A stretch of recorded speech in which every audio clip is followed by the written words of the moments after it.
各位觀眾大家好，歡迎收睇新中國聯邦新聞。我哋係消滅邪惡中國共產黨嘅新中國人。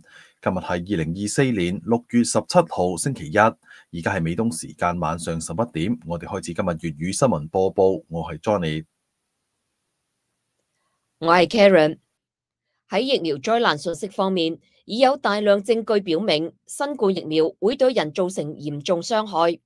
而喺近日，英國醫學雜誌同美國醫學會雜誌分別針對特定人群嘅研究數據顯示，兒童及青少年群體喺接種新冠疫苗後會產生嚴重嘅不良反應，其中包括心包炎同癲癇。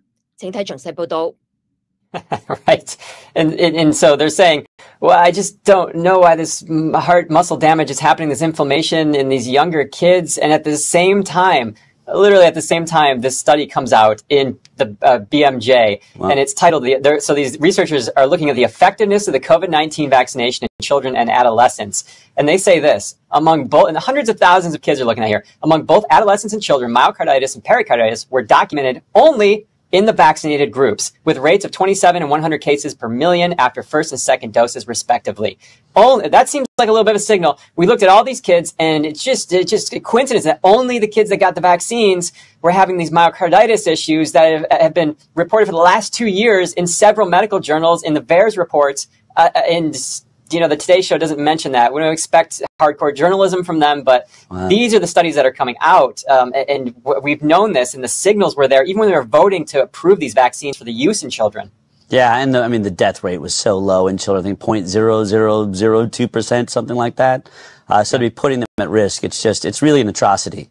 We're basically talking about all risk and almost no reward here. Yeah. So let's go on. So JAMA, Journal of American Medical Association Pediatrics, this is an FDA study. They were looking at the safety of the Pfizer shot and the Moderna shot in kids aged 6 months to 17 years. And what did they find? They said this: in the primary analysis, seizure met the statistical threshold for a signal in children aged 2 to 4 years after Pfizer's shot in all 3 databases, and in children 2 to 5 years after Moderna's vaccination in 2 of the 3 databases. They went on to say the statistical signal for seizure in children aged 2 to 4 or 5 years have not been previously reported for this age group in active surveillance studies of mRNA COVID-19 vaccines. So you know what that means? That means when your child received this shot in a doctor's office and had a seizure on the spot, or went home and had a seizure, and you said, hey, doc, something happened after this shot. Doctor said, there's no evidence of this. The FDA would have told us. It would have been in the literature. Right. Now, years later, they're saying, hey, guess what? We found a new signal. And this is the problem with emergency use authorization of these vaccinations, is they're just going to keep finding, this was a problem too. This looked like another signal we found right here. 人體內嘅雙歧桿菌能夠幫助維護腸道菌群嘅平衡，促進消化系統健康，增強人體免疫力，預防腸道感染，以及改善便秘同腹瀉等消化問題。雙歧桿菌仲可以抑制結腸癌 CAC 嘅發生。Sabrina Hassan 醫生喺最近接受採訪時表示，新冠疫苗當中嘅刺突蛋白會殺死腸道裡面嘅雙歧桿菌，從而破壞人體嘅免疫力。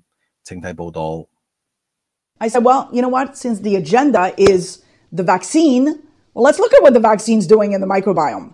And that's at the same time as they started rolling these vaccines, I started enrolling doctors that basically were getting vaccinated. And I'm like, can I get your stools before and after you get vaccinated?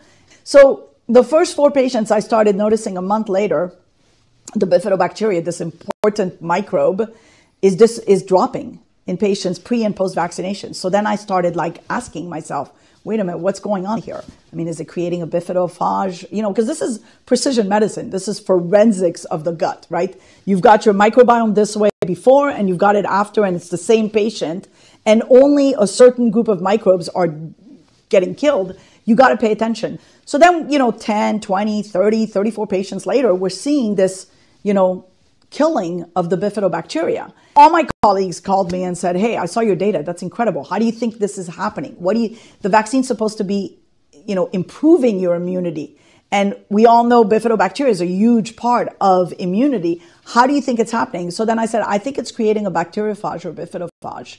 And what we noticed is in 4 patients that we followed, which were amazing shape, we followed them for 90 days. And then next thing you know, their bifidobacteria dropped to like 0, from like 1 million to like 0. So it kept persisting. So there was a persistence in the damage, and not only 90 days, but 6 months, 9 months later. So that was the thing that started making me panic. And then as we were looking at the microbiome of newborns, to mothers who were breastfeeding, we started noticing that there's no bifidobacteria in those newborns.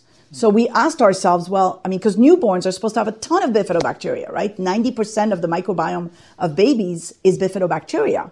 So we said, well, how come these babies born to moms that are breastfeeding that were vaccinated have 0 bifidobacteria? Is the spike protein going to the breast milk, into the baby's gut, and killing whatever the baby's trying to build?